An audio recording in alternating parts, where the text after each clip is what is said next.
Assalamu alaikum wa rahmatullahi wa barakatuhu. This is Tariq, first year accounting. Today we are going to learn what are acids, classification of acid, kinds of acids.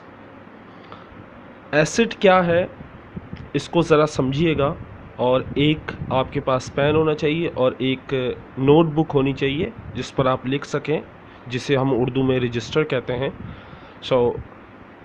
इस video को pause करें और register और pen ले लीजिए।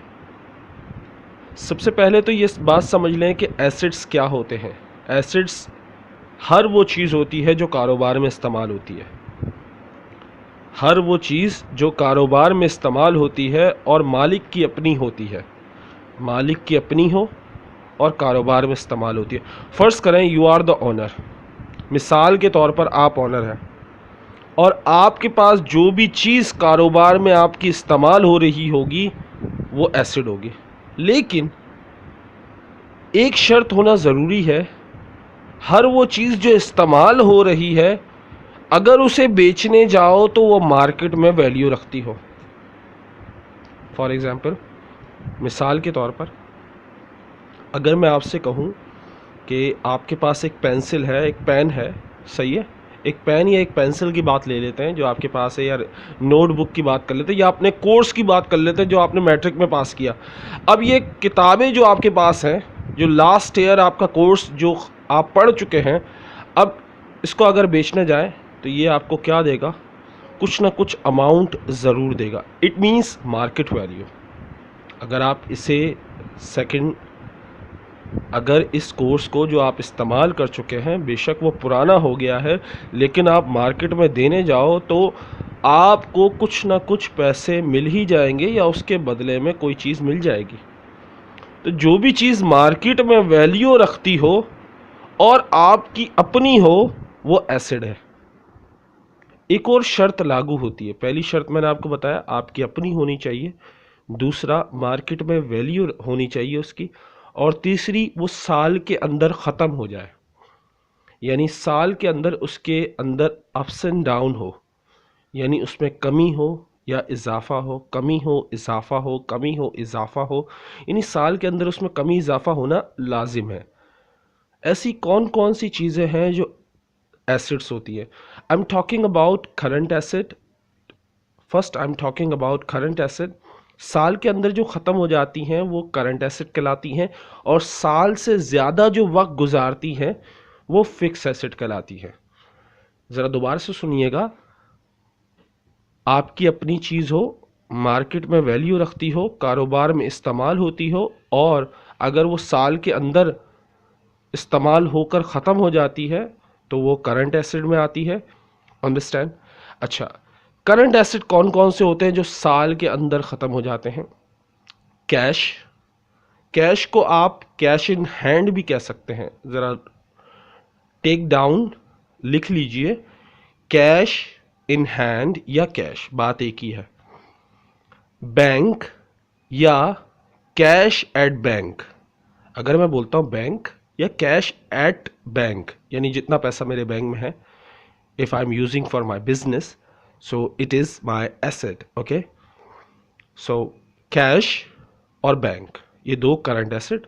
तीसरा account receivable. Account receivable, ऐसा उधार जो ज़बानी हो कि भाई आप 10 दिन में दे दोगे या साल के अंदर दे दोगे ये उधार, तो साल के अंदर अगर आप जो वसूल करते हैं उधार, वो अकाउंट रिसीवेबल कहलाता है, क्योंकि साल से ज़्यादा उधार दिया नहीं जाता। ओके, दूसरा नोट रिसीवेबल। नोट रिसीवेबल क्या है? ऐसा उधार जो लीगल हो, यानी जिसकी लिख पढ़क हो, यानी जिसको लीगली तौर पर साइन किया हो कि भाई मैं इतने दिन में या इतने वक्त में पैसे दे दूंगा, अगर नहीं दूंगा तो आप उस पर केस कर सको। तो ये क्या होता है? Note receivable. मर्चेंडाइज, मर्चेंडाइज के चार नाम हैं, ज़रा समझिएगा। एक मर्चेंडाइज कहते हैं इसको, दूसरा इसको कहते हैं गुड्स, तीसरा इसको कहते हैं स्टॉक और चौथा इसको मर्चेंडाइज इन्वेंट्री कहा जाता है। दोबारा से सुन ले, merchandise, merchandise inventory, goods, goods GOODS goods, and stock STOCK stock, यानी जहाँ सामान जमा किया जाता है वो वाला स्टॉक। ओके, ये मर्चेंडाइज क्या होती है? बेसिकली खाम माल कहलाता है। इसकी उर्दू बेसिकली है खाम माल। खाम माल क्या होता है? खाम माल वो जो आप बेचने के लिए ख़रीदते हो, आप ख़रीदो बेचने के लिए, तो वो मर्चेंडाइज हो। ऐसा माल जो भी बेचने के लिए हो वो क्या कहलाएगा? मर्चेंडाइज कहलाएगा। उसके बाद है प्रीपेड एक्सपेंस। प्रीपेड जो है वो ऐसा पैसा जो आपने एडवांस में पे किया हो, पे in advance, that is called prepaid. Okay, जो भी पैसा आप एडवांस में अदा करते हो कारोबार में वो प्रीपेड कहलाता है, लेकिन ये एक्सपेंस नहीं होता। Make sure it is not expense, it is asset. इसके साथ एक्सपेंस इसलिए लिखा होता है क्योंकि कुछ बच्चे क्या करते हैं, जो साथ नाम लिखा होता है वही समझते हैं कि वो जो चीज़ है वही है, लेकिन प्रीपेड एक्सपेंस जो है वो एसिड है। Prepaid expense is a acid. Okay, ये एक्सपेंस नहीं है। हमने 5 एलिमेंट्स ऑफ अकाउंट पढ़े थे, हेड्स ऑफ अकाउंट 5 पढ़े थे, जिसमें से एक्सपेंस आखिरी था। ये एक्सपेंस नहीं है। ये किस में आता है? प्रीपेड एक्सपेंस क्या कहलाता है? एसेट कहलाता है। ऐसा पैसा जो आपने एडवांस में अदा किया हो। उसके बाद है सप्लाईज। सप्लाईज का दूसरा नाम है स्टेशनरी, और स्टेशनरी को हम क्या कहते हैं? रबड़, पेंसिल, कटर, स्केल, यानी pen, carbon paper, duplicate paper, whatever, जो भी चीज़ स्टेशनरी के तौर पे स्टेशनरी की दुकान पे मिलती है, कॉपी ही क्यों ना हो, नोटबुक ही क्यों ना हो, वो तमाम चीज़ें किस में शुमार होती हैं? सप्लाईज में। आखिरी है मार्केटेबल सिक्योरिटी। ये जो है ये हमारे कोर्स में शामिल नहीं है, ये बीकॉम में जाके आता है। सो ये सारे क्या थे? Current asset. ये क्या थे? Current asset. करंट एसेट कौन से होते हैं? करंट एसेट क्या है?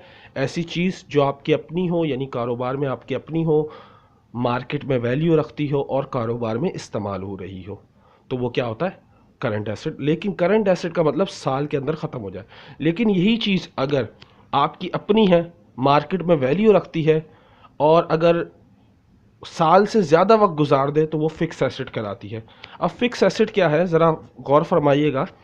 फिक्स एसेट में ज़मीन आप लेते हो तो वो साल से ज़्यादा वक्त गुजार लेती है। बिल्डिंग, कोई बिल्डिंग लें तो वो बेशक उसका रंग वंग ख़राब हो जाता है, लेकिन वो आपको फ़ायदा पहुंचाती है साल से ज़्यादा तक। मशीनरी, कोई ऐसी चीज़ जो कोई चीज़ प्रोड्यूस करती हो, मशीनरी का मतलब कोई चीज़ प्रोड्यूस करती हो, यानी जैसे कपड़ा बनना, कोई चीज़ प्रोड्यूस करना, कोई भी चीज़ बनाना, उसके लिए मशीनरी का लफ्ज़ इस्तेमाल होता है। फर्नीचर एंड फिक्चर, ये दो नाम याद रखिएगा। कोई भी चीज़ जो लकड़ी की बनी हो वो फर्नीचर में शुमार की जाएगी। और अब जो सबसे मेन चीज़ है वो है इक्विपमेंट। इक्विपमेंट कहते हैं मशीनरी आलात को, यानी ऐसी मशीनरी जो रिज़ल्ट देती हो। याद रखिएगा, what is the difference between machinery and equipment? Machinery produce करती है, कोई चीज़ बनाती है, और इक्विपमेंट जो है वो रिज़ल्ट प्रोवाइड करता है, यानी रिज़ल्ट देता है। इक्विपमेंट से मुराद calculator, fax machine, photostat machine, ये तमाम क्या है? आप पेज रखो तो उस पर रिज़ल्ट आ जाता है। कैलकुलेटर में 2+2 लिखो तो रिज़ल्ट आ जाएगा 4। तो ऐसी तमाम चीज़ें जो रिज़ल्ट देती हों वो इक्विपमेंट कहलाती हैं। यानी बल्ब भी एक तरह का इक्विपमेंट है। पूछे क्यों? क्योंकि आप बटन दबाओ तो रोशनी देता है। तो जो भी चीज़ रिज़ल्ट देती है आपको, वो क्या कहलाती है? इक्विपमेंट। तो आपको ये जो मैंने अभी नाम लिए, land, building, machinery, equipment, furniture, ये तमाम टेंजिबल फिक्स एसेट कहलाते हैं, यानी विजिबल फिक्स एसेट, नज़र आने वाले, फिज़िकली तौर पे नज़र आने वाले जो एसिड होते हैं, फिक्स एसिड, वो ये हैं। और भी ज़्यादा है, मैं इसको डिटेल से आपको दूंगा, पूरी लिस्ट दूंगा, बेफिक्र रहें। लेकिन ये मेन है जो इस्तेमाल होते हैं। और यही फिक्स एसिड नहीं होते, क्योंकि एसिड, फिक्स एसिड का मतलब क्या है? ऐसी चीज़ जो अपनी हो, मार्केट में वैल्यू रखती हो और कारोबार में इस्तेमाल हो रही हो। तो ये ऐसी चीज़ें हैं जो नज़र नहीं आती, उनमें भी शुमार है, उसे कहते हैं इनटेंजिबल या इनविजिबल फिक्स एसेट्स। इनटेंजिबल या इनविजिबल फिक्स एसेट कौन कौन से हैं? गुडविल। अब गुडविल से मुराद क्या है? देखिए, कॉपीराइट, गुडविल, ये क्या है? ये बेसिकली ऐसी चीज़ें हैं जो नज़र नहीं आती। फॉर एग्जांपल, अगर शाह कॉमर्स का नाम सबने सुना है, कराची में शाह कॉमर्स कॉमर्स की सबसे ज़्यादा मशहूर नाम है। अगर इसको मैं अपने कोचिंग सेंटर के लिए इस्तेमाल करूं तो मुझ पे केस कर देंगे, क्योंकि ये गुडविल, उनकी शोहरत है जो नज़र नहीं आती। बेशक आप देखें, नज़र ना आने से मुराद ऐसा एसेट जो आपको बाकायदा तौर पे नज़र नहीं आएगा, लेकिन ये अपनी एक हकीकत रखता है कि आप इसका नाम चोरी नहीं कर सकते, इसका लोगो चोरी नहीं कर सकते, इसके नोट्स आप अगर अपने नोट्स में शुमार करके अपनी किताब में लिखने लग गए तो उस पर भी आप पर केस कर दिया जाएगा। तो ये है फिक्स एसेट। तो आज हमने पढ़ा एसेट्स। याद रखिएगा, ये जो लिस्ट है या लाजमी याद रखिए करंट एसेट, फिक्स एसेट की, क्योंकि आगे जाके इसका बहुत ज़्यादा इस्तेमाल करना है, बहुत ज़्यादा। ये बेसिक है, बेसिक आपको याद होना लाजिम है। What is asset, you have to no.